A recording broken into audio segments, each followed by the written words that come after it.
Bonjour à tous et merci d'être fidèles pour ce nouveau numéro du Club des municipales, tout juste entre les deux tours de cette élection marquante et très intéressante. Un premier tour, vous le savez, qui a été marqué d'abord par ce chiffre record de l'abstention et puis évidemment un vote marqué aussi sans doute par un vote sanction à l'égard de la majorité. L'occasion en tout cas de se pencher sur deux questions dans la perspective de ce second tour.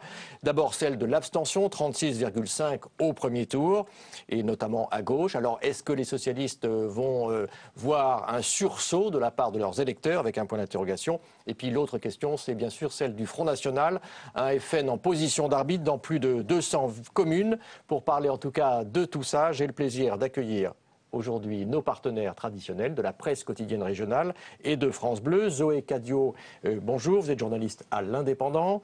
Hervé Fabre, éditorialiste à La Voix du Nord. Et Nicolas Ballu, vous êtes journaliste à France Bleu Réseau. Enfin, n'oubliez pas, comme d'habitude, de commenter via Twitter cette émission avec le hashtag le CDM. Premier enjeu, donc je le disais, l'abstention forte, record pour un premier tour des municipales, près de 36% d'abstention.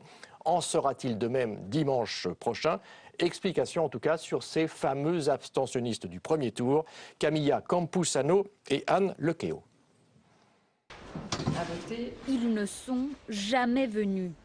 Dimanche dernier, les grands absents des bureaux de vote, ce sont les abstentionnistes. Au premier tour des municipales, l'abstention a atteint un niveau record. Une tendance continue ces dernières années. En 2001, elle dépasse les 32%. En 2008, plus de 33%. Et cette année, 36,4% des électeurs inscrits ne sont pas allés voter. Mais qui sont ces abstentionnistes? Majoritairement des jeunes de moins de 25 ans, issus des grandes villes, de catégories modestes et marqués à gauche.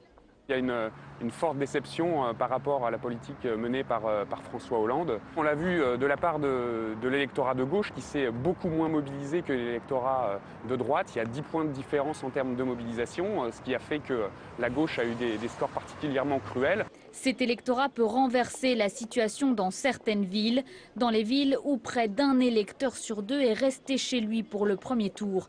C'est un réservoir de voix à exploiter. À Toulouse notamment, les résultats sont assez serrés, tout comme à Reims, à Saint-Étienne et à Strasbourg. Dans ces villes où, on l'a vu, les candidats de gauche et de droite étaient au coude à coude, l'enjeu va être pour les candidats de gauche de mobiliser leur électorat pour faire la différence. Il sera aidé dans certaines villes par le FN, comme c'est le cas à Reims et à Strasbourg. Dans d'autres cas, à Toulouse, le FN n'est pas présent, donc ce sera d'autant plus difficile pour la gauche. Bonjour, monsieur le Premier ministre. Après quelques hésitations, le gouvernement dit avoir entendu notamment les abstentionnistes. Une annonce claire, à seulement 3 jours du second tour, il reste peu de temps pour convaincre. Bien, peu de temps pour convaincre. Alors, est-ce que dans vos territoires, les uns et les autres, vous avez l'impression que les abstentionnistes, et en particulier ceux de gauche, est-ce qu'ils vont se réveiller? Zoé Cadio. Je n'y crois pas du tout, surtout après les mauvais chiffres du chômage, parce que c'est encore la parole de François Hollande qui a été plus 30 000, qui a été décrédibilisée une nouvelle fois, parce que n'oublions pas qu'il en avait fait quand même une des réformes, enfin une des priorités majeures de son quinquennat, renverser la courbe du chômage, et les chiffres sont encore tombés. Et puis, il y a aussi... Ce qui vous remonte je dirais, du territoire que vous couvrez, que l'Indépendant il y a une grande déception. Oui. Il y a une énorme déception. Donc vous ne sentez pas un réveil? Non, moi je ne le crois pas. Hervé? Non, on ne sent pas de réveil. On sent que le gouvernement et François Hollande essayent de réveiller justement cet électorat en laissant promettre donc ce remaniement imminent. Et puis en parlant également d'une réforme fiscale à venir avec sous le sceau de la justice sociale. Parce que c'est ça qu'on reproche, que l'électorat de gauche reproche au gouvernement. C'est de s'être beaucoup occupé des entreprises et des conditions d'embauche, mais d'avoir un peu oublié l'électorat. Et voilà, la région n'y a pas échappé. Le taux de participation dans le Nord, région socialiste, département socialiste, était inférieur encore à la moyenne nationale. Il y a moins d'électeurs sur 2 dans certaines villes du Nord qui sont... Oui, mais en revanche, dans le Pas-de-Calais, là, on a dépassé nettement de 7 points la moyenne nationale. Et il y a 2 explications. D'abord, parce que c'est un territoire très rural, donc avec beaucoup de petites communes où on vote plus que dans les grandes villes. Et puis le phénomène Front National, puisque là, il y a eu une mobilisation maximum donc vous dans cet électorat. Vous ne sentez pas, là, ces jours-ci, de mobilisation? Est-ce que vous avez des retours? Comment font les candidats les uns les autres pour essayer de mobiliser pour France Bleu, par exemple? Qu'est-ce que vous avez comme retour? De toute façon, il faut bien se dire une chose, c'est qu'il n'y a pas de miracle. Et quand on regarde l'historique des élections municipales, oui. L'abstention au deuxième tour est en général comparable à celle du premier tour, avec une exception. Oui, en 83 et en 2001, oui. Où il y avait 1,5 point de différence, il y avait eu un petit peu moins d'abstention. Je pense que ce qui peut remobiliser l'électorat de gauche, c'est effectivement la perspective d'une ville qui pourrait être prise par le Front National, comme l'a été Nain-Beaumont au premier tour. Donc là, vous dites que les villes, peut-être à suspense, là, il peut y avoir un petit sursaut si civique. Je prends dans la métropole nord, effectivement, à Tourcoing, il y a une triangulaire où, effectivement, le maire socialiste ne peut sauver la ville que s'il y a une remobilisation de l'électorat de gauche et de très mauvais et le maintien du Front National. Nicolas Ballu, vous, avec votre regard et notamment le réseau de France Bleu, est-ce que vous sentez un réveil, un frémissement, quelque chose ou pas du tout? Non, c'est pas ce que vous disent vos correspondants. Il est certain que dès le lendemain des élections, les candidats, les maires sortants ont essayé tout de suite d'aller sur le terrain et de réveiller les abstentionnistes. Après, le problème, c'est que comment récupérer des gens qui, en une semaine, des gens qui ont finalement décidé de s'abstenir alors que l'impopularité de François Hollande est croissante et elle est durable. Zoé Cadio, donc les candidats, comment vont-ils chercher les abstentionnistes? Est-ce qu'on fait du porte-à-porte? Alors, la méthode du porte-à-porte a prouvé son bienfait. Mais tout le monde le fait. Tout le monde le fait, on imagine. Mais en une semaine, comme disait mon confrère, ça paraît complètement incroyable et très court. C'est impossible de remobiliser des gens sur une période aussi courte. Et puis, à vrai dire, le message est inaudible, quoi. Enfin, aller voir les gens, leur dire d'aller voter, que c'est important, et jouer, parce que ce qu'a fait le Parti socialiste, jouer la carte du Front républicain. Aujourd'hui, est-ce que le Front républicain a un écho dans cet électorat? Alors par exemple, je rappelle que vous êtes journaliste à l'Indépendant de Perpignan. Perpignan, c'est une ville phare. C'est une ville phare. Alors il y a Alliot qui est arrivé en tête et ça a provoqué un véritable séisme. On ne s'attendait pas à une telle performance. Il y a Crespa, le candidat socialiste, qui s'est retiré, conformément aux consignes du Parti socialiste et de la rue de Solferino. Mais on sent chez les militants une incompréhension, quoi. Pour eux, c'est... Mais alors, par exemple, ces électeurs et même ces militants socialistes, ils vont faire quoi dimanche prochain, de votre point de vue? À mon avis, les vrais, purs et durs sympathisants iront voter. Ouais. La mort dans l'âme, les autres, ils iront à la pêche. Quelle est un peu l'ambiance, là, entre les deux tours, à Perpignan? C'est assez tendu. C'est tendu. C'est très, très, très tendu. Et les relations sont... avec Louis Alliot, c'est pas toujours facile, quoi, avec la presse, comme on l'a vu candidat du Front National à Perpignan, qui est aussi le numéro 2 du parti frontiste et qui a des et on a un peu les mêmes genres de tensions qu'on a constatées à Hénin-Beaumont, quoi. Il y a des pressions, et c'est difficile à vivre pour tout le monde. Ce serait intéressant de voir justement dans quelle mesure cet électorat socialiste qui s'est abstenu, est une forme d'abstention-sanction justement, pour faire passer un message, comment va-t-il réagir quand il y a vraiment effectivement... Oui, parce que dans les abstentionnistes, on a fait une émission récemment, il y a les abstentionnistes indifférents, c'est une partie, et puis vous avez raison, il y a une abstention, sanction, protestation. Voilà. Et donc, il y a un ministre me disait, mais oui, moi j'ai vu des électeurs qui me disaient, mais c'est pas la peine que je ne suis pas venu voter parce que je savais très bien que tu vas repasser.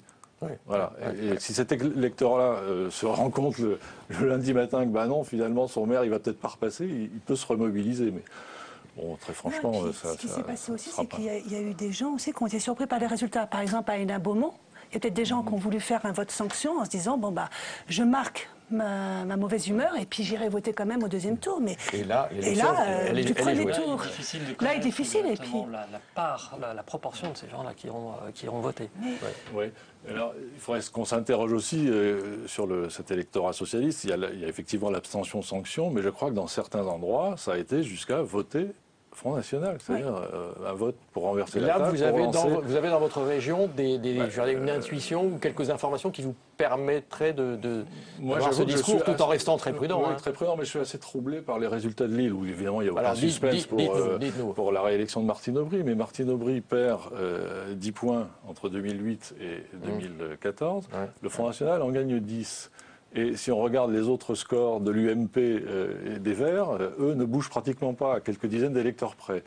Donc, je sais bien que ce n'est pas une théorie des vases communicants, mais on peut quand même se poser la question, de cette porosité qui commence à s'installer. Et d'ailleurs, je crois que ce matin, dans notre édition, on fait parler un électeur d'un quartier populaire de Lille qui dit « Bah oui, j'ai voté Front National parce que voilà, je voulais envoyer un signal le vote populaire, de il n'a pas mécontentement. » toujours été communiste, il n'a pas toujours été de gauche. On sait qu'il y avait à peu près 10% de l'électorat populaire qui votait à droite. Ça, c'est une donnée réelle aussi. On peut parler du camp d'en face, l'UMP. Nicolas Balluet, est-ce que ce camp-là, de l'UMP, ces électeurs-là, vont rester très mobilisés pour ce second tour? Ou est-ce qu'ils peuvent considérer que la sanction, elle est là? Est-ce que c'est la peine d'aller de nouveau L'électorat UMP va vouloir sanctionner au deuxième tour également le gouvernement. Oui. D'ailleurs, Jean-François Copé ne s'y est pas trompé. Il y a, au milieu de semaine, le président de l'UMP a appelé une nouvelle fois à sanctionner le gouvernement qui n'aurait pas entendu en réalité ce que disent les Français. Alors après, on a beaucoup parlé des abstentionnistes de gauche, il y en a peut-être aussi un petit peu à droite. Il y en a quelques-uns. Le rejet du système, parce que quand même, souvenez-vous, les affaires, on ne les a pas tout à fait oubliées. Donc est-ce que ça peut jouer un peu quand même, y compris dans l'électorat de droite? Parce que ce fort taux d'abstention du premier tour, il n'y avait pas que des abstentionnistes de gauche quand même. Oui, mais la mobilisation de la droite a quand même été forte. Donc on peut penser qu'il y aura quand même assez peu d'abstentionnistes de droite qui iront voter en plus au deuxième tour. Hervé, c'est l'abstentionniste différentiel dont parlent beaucoup les sondeurs. Bon, j'avais une question quand même, Hervé, parce que vous avez de l'expérience du journalisme politique et des soirées électorales. Un certain nombre de personnes disent qu'au fond, la tribune de Nicolas Sarkozy dans le Figaro, 48 heures avant ce premier tour, ça a pu avoir un effet extrêmement mobilisateur pour la droite. Vous y croyez ou pas? Je pense que c'est très difficile de répondre, mais... ça a pu avoir un effet, oui, sur le noyau dur de l'électorat UMP. Parce que le militant pur et dur. Le militant pur et dur, je pense que sur le sympathisant lui-même, il y a quand même un certain ras-le-bol, justement, de voir toutes ces affaires rebondir, ce feuilleton à rebondissement. Je pense qu'il laisse quand même... Mais dans la mesure où ça n'a pas pénalisé apparemment l'UMP. Non, parce qu'il y a un tel rejet de François Hollande et du camp d'en face que l'UMP a nationalisé ses municipales et que l'électorat de droite voit une première revanche sur 2012. Alors on va passer à la deuxième partie de notre émission, l'équation Front National.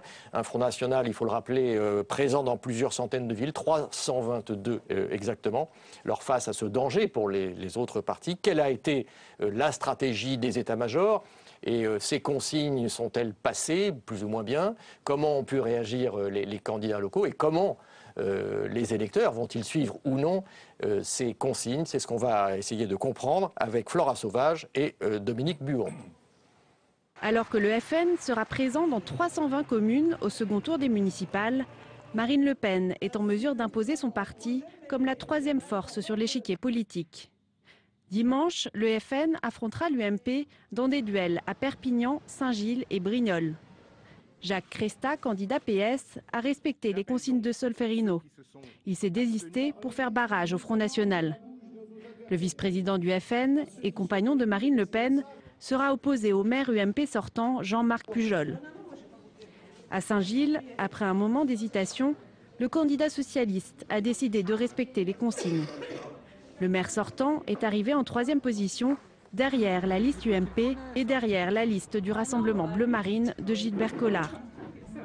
Parmi les triangulaires où le Front National est en position de force, il y a Fréjus, Béziers et Avignon.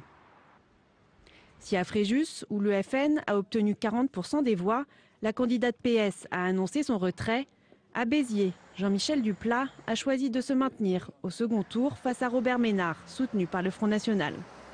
Mais il n'a pas eu l'investiture socialiste. Enfin, à Avignon, une triangulaire va opposer la liste du Rassemblement Bleu Marine, arrivée en tête au premier tour, à une liste UMP et une liste d'Union de la gauche. Parmi les quadrangulaires, où le FN a des chances de gagner dimanche, on retrouve Forbach et Hayange. Enfin, à Villeneuve-Saint-Georges, le candidat de droite a choisi de fusionner sa liste avec le FN, tout comme l'un des candidats de droite à l'hôpital en Moselle. Une stratégie dénoncée par les états-majors des partis. Voilà, donc ça c'est encore une des inconnues évidemment pour dimanche, pour ce second tour. C'est vrai qu'il y avait toujours deux concepts, on va les examiner l'un après l'autre. Le désistement républicain d'abord, mis en avant par les socialistes, voilà, par le Parti socialiste. Est-ce que ça a encore un sens, Zoé Cadio, pour à la fois les candidats localement et pour leurs électeurs? Alors, qu'est-ce que ça peut vouloir dire pour eux? Le Front républicain a encore de l'écho, une résonance chez les électeurs de gauche. C'est que on a encore en mémoire le fait de pouvoir faire front en se réunissant tous, en se rassemblant tous contre le Front national. Il semblerait néanmoins, à la lecture des résultats qu'il y a eu, que c'est quelque chose qui n'a pas d'écho, pas de résonance chez les sympathisants et chez les électeurs de gauche. Pour eux, il y a moins de résonance qu'avant. On se souvient évidemment du vote pour Chirac à la présidentielle 2002. Mais il semblerait que la politique du l'UNI, qui a été développée par l'UMP et qui avait été amorcée en 2011 lors des cantonales, a réussi à s'imposer. On voit même des gens qui étaient plutôt contre, des historiques comme Raffarin, comme Juppé, qui au départ étaient contre. Maintenant, ils disent oui. Pourquoi? Parce que Marine Le Pen, d'une certaine manière, a gagné. Parce qu'aujourd'hui, le Front républicain, pour nombre de personnes, c'est l'UMPS. Et elle a doublement gagné. C'est que s'il n'y a pas de Front républicain aussi, c'est une manière aussi pour elle de gagner quelques villes. Alors, Front républicain et Nini, mise en avant par Jean-François Copé. Oui, Hervé. Le Front républicain, il n'a de sens, ou il n'avait de sens, qu'à partir du moment où on considère que le Front national n'est pas un parti républicain. Bon, donc là, effectivement, ça pouvait se comprendre.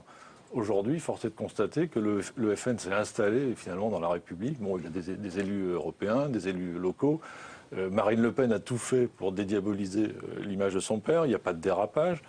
Il reste quand même des points de. Oui, il y a quelques exceptions quand même, voilà. On en a vu absolument. Mais donc ce message est de moins en moins compris par les électeurs, effectivement. Et il se sert du Front National comme vote sanction.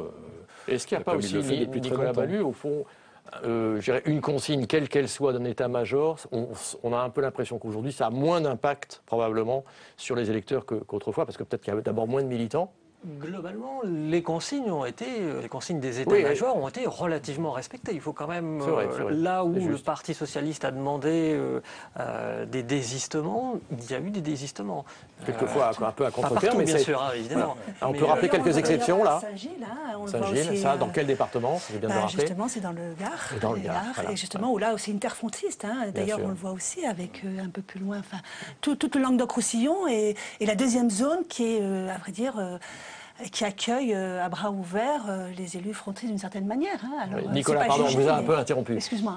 Après, il est certain que les états-majors paraissent loin. Très loin. Regardez ce qui se passe à l'hôpital, à la commune de l'hôpital. Oui, l'hôpital dans l'est de la France, voilà, en Moselle, où il y a eu donc la fusion des listes avec le Front National. Qu'est-ce qu'ils disent les gens là-bas? Ils disent, vous savez, nous, les états-majors, ici, ce que peut dire Paris, c'est très très loin. C'est très très loin. D'ailleurs, il n'y avait pas... Le maire sortant, qui était PS au départ, lui a rendu sa carte avant les élections. En fait, il n'y avait que le Front National qui était estampillé Front National. Les autres... Donc ça veut dire qu'en fait, cette élection, elle s'est faite autour du Front National. Les autres étaient effectivement moins... dans cette ville-là, oui, dans cette ville, je parle de cette ville, évidemment.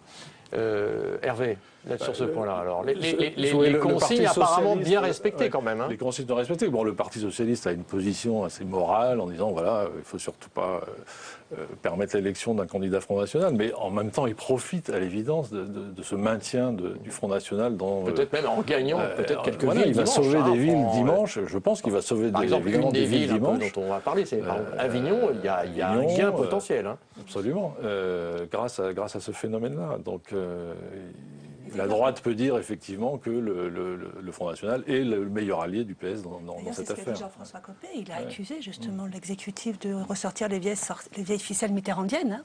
Ouais. Mais ce sera intéressant d'ailleurs de voir l'attitude de l'électorat du Front National. Dans une ville où il sait qu'il ne peut pas gagner, que va faire l'électeur? Est-ce qu'il va confirmer son vote de premier tour ou est-ce qu'il va choisir de faire perdre la droite ou la gauche?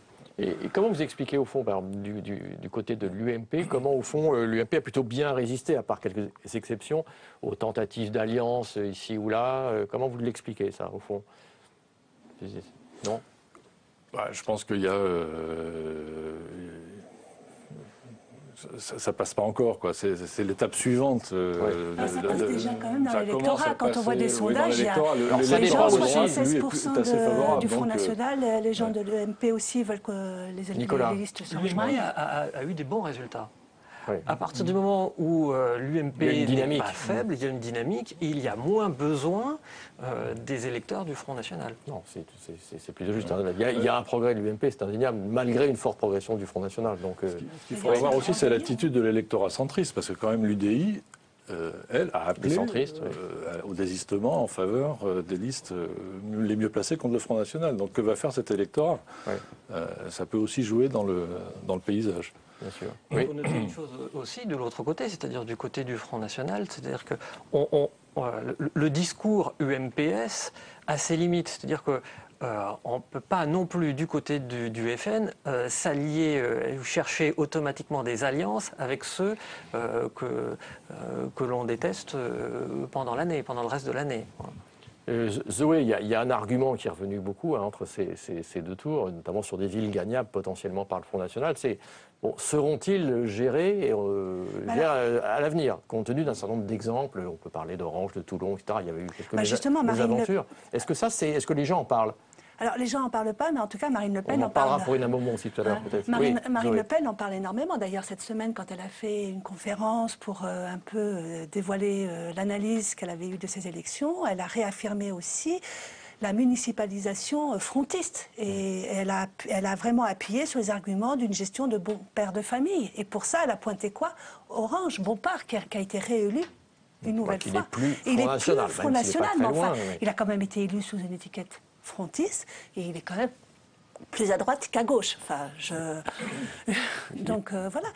Mais et justement, elle appuie ça et elle dit que, alors certes, elle réaffirme aussi que contrairement à des stratégies passées, c'est une élection locale. Donc acquérir des villes, ce n'est pas non plus pour s'en servir au niveau de la vitrine, pour affirmer la priorité nationale. Ils ne peuvent pas à cause de la loi, mais ça n'empêche pas qu'on pourra quand même faire une déclinaison locale. Et elle leur réaffirme comment, et c'est très ingénieux, par le biais de la laïcité. On va poser la question à Hervé. Il y a un maire Front National, maintenant c'est Hénin Beaumont. Alors les habitants se sont réveillés lundi matin avec un nouveau maire. Oui.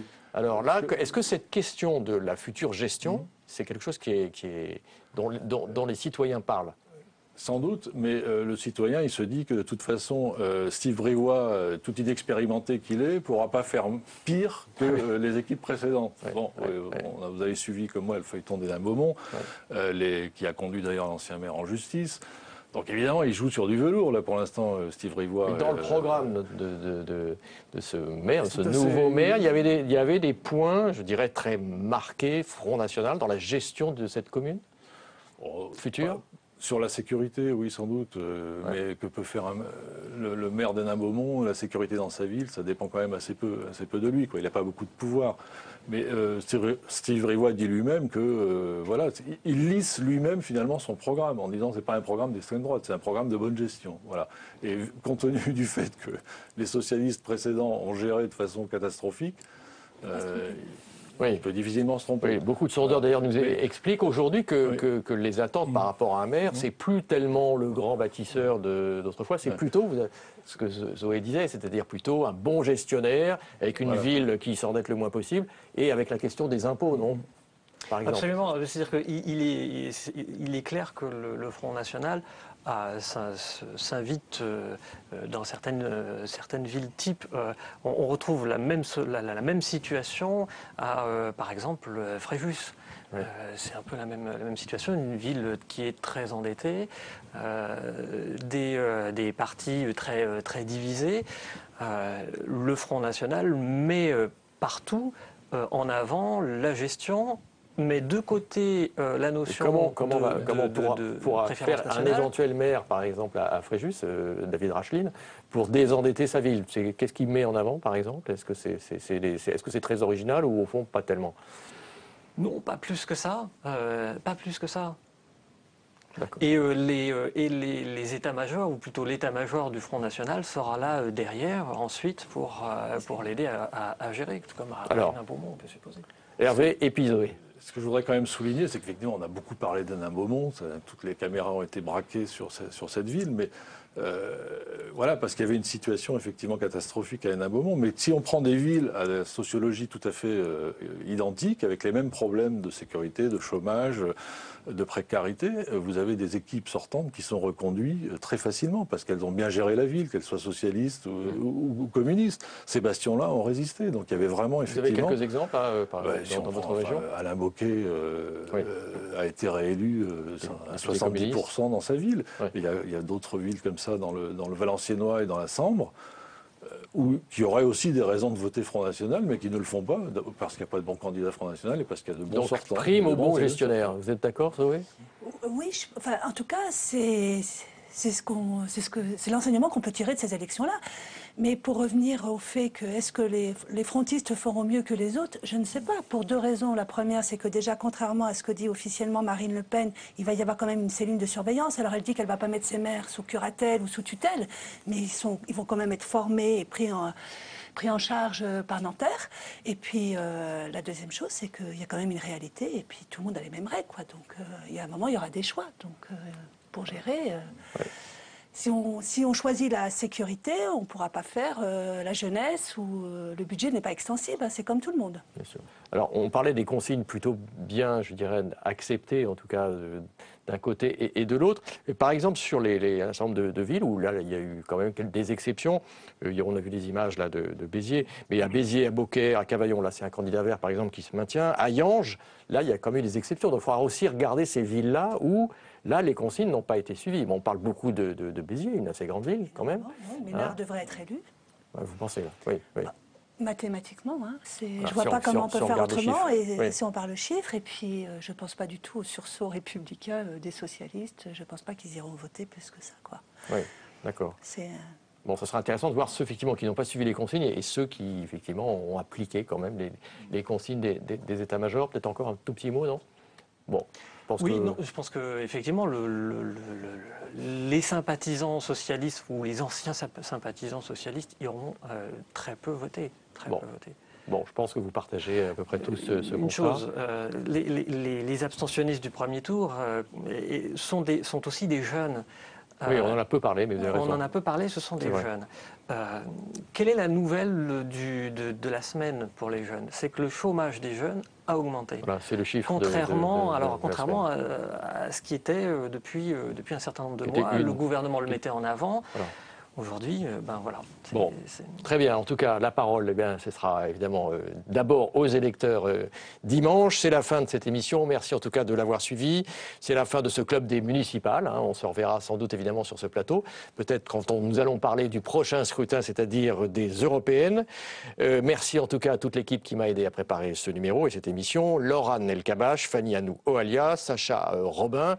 Vous pouvez voir et revoir cette émission sur notre site publicsena.fr et vous pouvez toujours commenter évidemment ce numéro via Twitter avec le hashtag #LeCDM. Merci à tout le monde et on se retrouve très bientôt bien entendu sur Public Sénat et puis dès dimanche donc rendez-vous avec les chaînes parlementaires donc à partir de 19h pour une très longue nuit. Merci à tous.